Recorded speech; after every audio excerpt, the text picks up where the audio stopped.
வணக்கம் நண்பர்களே, நீங்க எல்லாம் சூப்பரா இருப்பீங்க நான் நம்புறேன். இந்த வீடியோ பதிவுல வியர்க்குருவுக்கான தீர்வு என்ன அப்படிங்கறத பத்தி தான் பார்க்க போறோம். வியர்க்குரு வந்து பாத்தீங்கன்னா பிரிக்லி ஹீட் ரேஷ் அப்படிங்கறது சொல்றாங்க.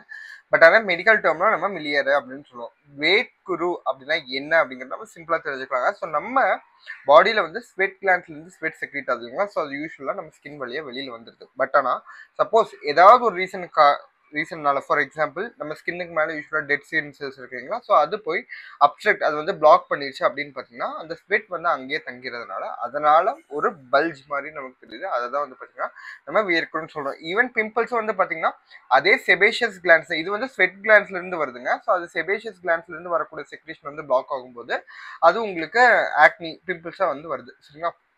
ஸோ இதுக்கான நம்ம 7 சிம்பிள் சொல்யூஷன்ஸ் ப்ராக்டிக்கலாக ஃபாலோ பண்ணக்கூடிய சொல்யூஷன்ஸ் மட்டும் தான் பார்க்க போகிறோம். சரிங்களா. ஸோ ஃபர்ஸ்ட் நமக்கு ஆல்ரெடி தெரிஞ்சிச்சு இது நம்ம ஸ்வெட் வந்து அப்ஸ்ட்ரக்ட் ஆகிறதுனால தான் இந்த வியர்க்குரு வருது அப்படிங்கிறது தெரிஞ்சிச்சு. ஸோ அப்போ இது அப்ஸ்ட்ரக்ட் ஆகுது அப்படின்னா இது எப்படி நம்ம இது பண்றது அப்படின்னு பார்த்தீங்கன்னா குளிக்கிறது நம்ம அட்லீஸ்ட் மினிமம் 2 தடவையாவது நம்ம குளிக்கும் போது பாத்தீங்க அப்படின்னா நம்ம பிளாக்கேஜ்ல என்னென்ன இருக்குமோ அதெல்லாம் வாஷ் அவுட் ஆயிடும்.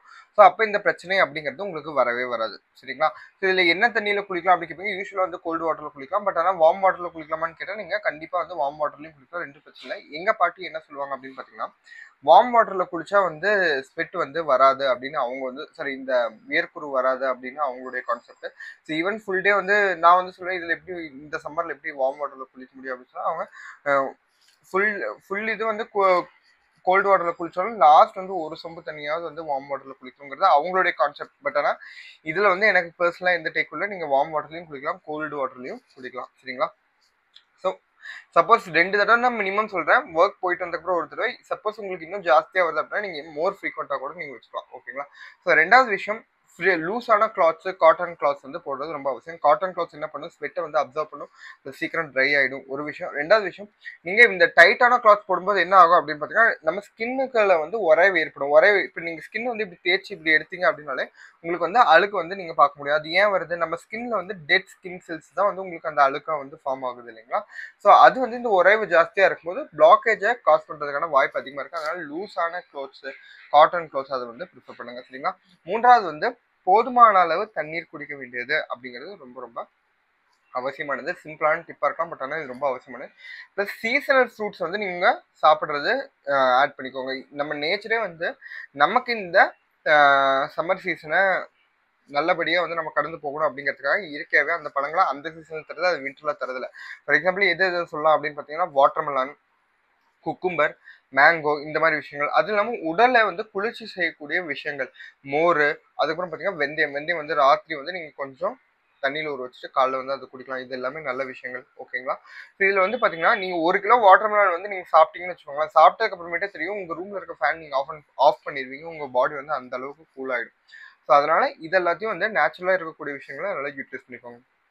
4வது விஷயம் வந்து பார்த்தீங்கன்னா உங்களுடைய ஸ்கின்னை வந்து கூலாகவும் ட்ரையாகவும் வச்சுக்கணும். ஹீட் ஆகும்போது தானே அதுலேருந்து வேர்வை வருது. ஸோ அப்போ வேர்வை வந்து கம்மி பண்ணுறதுக்கான ஒரு வழி. ஸோ எப்படி பண்ணுறது. ஸோ யூஸ்வலாக இப்போ நம்ம ஒர்க் பண்ணக்கூடிய இடம் எல்லாமே வந்து ஏர் கண்டிஷன் தான் இருக்குது. ஸோ ஏர் கண்டிஷனில் போதுமான அளவு வென்டிலேஷன் ஃபேனு இருக்கிற மாதிரி பார்த்துக்கோங்க. ஸோ அப்போ அதனால உங்களுக்கு ஜாஸ்தியாக ப்ரொடியூஸ் ஆகிற ஸ்வெட்டுங்கிறத நம்ம கம்மி பண்ணிக்கலாம். ப்ளஸ் வேர்க்குருவை அவாய்ட் பண்ணிக்கலாம். இல்லை கண்டிப்பாக வந்து எனக்கு இந்த மாதிரி இடத்துல ஒர்க் பண்ணுறதுக்கு வாய்ப்பு இல்லை, என்னோட இடம் வந்து ஹாட்டாக தான் இருக்கும் அப்படின்னு பார்த்தீங்க அப்படின்னா உங்களுக்கு எக்ஸ்ட்ரீம் பீக் அளவுக்கு heat for example 12 o'clock 1 o'clock 2 o'clock இந்த டைமில் இருக்கக்கூடிய இதில் வந்து பார்த்தீங்கன்னா ஜாஸ்தியாக எக்ஸர்ஷன் நிறைய வேலை செய்யுது அந்த டைமில் அவாய்ட் பண்ணிக்கோங்க. அந்த இடத்துல சிட்டிங் டைம் அந்த மாதிரி ஒர்க் பண்ணிக்கோங்க. ஸோ மேஜர் ஒர்க்கை வந்து பார்த்தீங்கன்னா நீங்கள் மார்னிங் டைம்லையும் ஈவினிங் டைம்லையும் வச்சுக்கிறது வந்து உங்களுக்கு யூஸ்ஃபுல்லாக இருக்கும். சரிங்களா. ஸோ 6வது விஷயம் வந்து பார்த்தீங்கன்னா சோப்ஸு பவுடர்ஸை பற்றி. சோப் வந்து நீங்கள் என்ன சோப் ரொட்டீனாக யூஸ் பண்ணிருக்கோங்க உங்கள் ஸ்கின்னுக்கு எது செட் ஆகுதோ அதே யூஸ் பண்ணிக்கோங்க. இதுக்குன்னு ஸ்பெசிஃபிக்காக எந்த வகையான சோப்பும் மாற்ற தேவையில்ல. சப்போஸ் சில டைம் நீங்கள் சோப் வந்து இந்த டைமில் மாற்றினீங்க அப்படின்னா அந்த சோப்புக்கு நீங்கள் எந்த டைம் யூஸ் பண்ணிருந்தாலும் உங்களுக்கு ஒரு அலர்ஜி மாதிரி இருந்துக்கலாம். பட் ஆனால் இந்த டைமில் யூஸ் பண்ணும்போது அது அக்ரவேட் ஆகிறதுக்காக வாய்ப்பு இருக்கு. ஸோ நார்மலாக நீங்கள் எந்த சோப் யூஸ் பண்ணிருக்கீங்களோ அந்த சோப்பே யூஸ் பண்ணிக்கோங்க. ஓகேங்களா. ஸோ அடுத்தது பவுடர். ஸோ இந்த வேர்க்குரு பவுடர் யூஸ் பண்ணுறதுக்கான கான்செப்ட் என்ன அப்படின்னு பார்த்தீங்கன்னா அது இந்த வேர்க்குருவை அந்த வேர்வை வந்து அப்சர்வ் பண்ணி ஸ்கின்னை ட்ரையாக வச்சுக்கிறதுக்கு ஹெல்ப் பண்ணும். சரிங்களா. ஸோ இதனால நீங்கள் நார்மல் டால்கம் பவுடர் யூஸ் பண்ணுறதை அவாய்ட் பண்ணுங்க. நார்மல் டால்கம் பவுடர் யூஸ் பண்ணும்போது என்ன ஆகும்னா அது ஸ்வெட் கிளான்ஸை திரும்ப பிளாக் பண்ணும். சரிங்களா. வேர்க்குரு பவுடர் யூஸ் பண்ணுறதுனால பிரயோஜனம் இருக்கா அப்படின்னு கேட்டால் இப்போ எனக்கு வந்து பார்த்தீங்கன்னா நான் வேர்க்குரு பவுடர் எதுவுமே யூஸ் பண்ணுறதில்ல. பட் ஆனால் எனக்கு சின்ன வயசுல தான் வந்து பார்த்தீங்கன்னா இந்த வேர்க்குருலாம் இருக்கே தவிர இப்போ பெருசானதுக்கப்புறம் ரொம்ப வருஷமாகவே எனக்கு வந்து வேர்க்குருவில். ஸோ இதனால பெரிய விஷயம் யூஸ் பண்ண வேண்டிய அவசியமும் கிடையாது. கிடையாது. பட் இதோட கான்செப்ட் என்ன அப்படின்னு சொல்றேன். அதுல வந்து பாத்தீங்கன்னா பேசிக்கா டால்க்கும் இருக்கும் சரிங்களா. பட் ஆனால் மேஜர் இன்கிரீடியன்ட் வந்து பாத்தீங்கன்னா ஸ்டார்ச். இந்த ஸ்டார்ச் தான் வந்து பாத்தீங்கன்னா நம்ம வேர்வையை அப்சர்வ் பண்ணி நம்ம ஸ்கின்னை ட்ரையா வச்சுக்கிறதுக்கு உதவி பண்ணக்கூடிய ஒரு பொருள். அது இல்லாம மற்ற பொருளான ஜிங்க் ஆக்சைடு, போரிக் ஆசிட் இந்த மாதிரி அதுல ஃப்ராக்னன்ஸுக்கான பொருட்கள் இந்த மாதிரி பல விஷயங்கள் வந்து போட்டிருப்பாங்க. ஸோ ஜிங்க் ஆக்சைடு வந்து சிம்பிளா வந்து பாத்தீங்கன்னா அதுல இன்ஃபெக்ஷன் யூஸ்வலா வந்து பாத்தீங்கன்னா எது பிளாக் ஆனாலும் அதுக்கு மேல அதுக்கு இன்ஃபெக்ஷன் வரதுக்கான வாய்ப்பு இருக்கு. அதெல்லாம் ப்ரிவென்ட் பண்றதுக்காக அது கொடுப்பாங்க.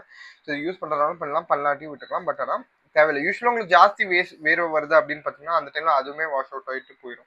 ஸோ அதனாலையும் வந்து உங்களுக்கு எக்ஸ்ட்ரா கரெக்டான பவுடர் யூஸ் பண்ணும்போது பார்த்தீங்கன்னா அதனாலையுமே உங்களுக்கு வந்துட்டு எக்ஸ்ட்ராவான பிளாக்கேஜ் வரதுக்கான வாய்ப்பு இருக்கு சரிங்களா.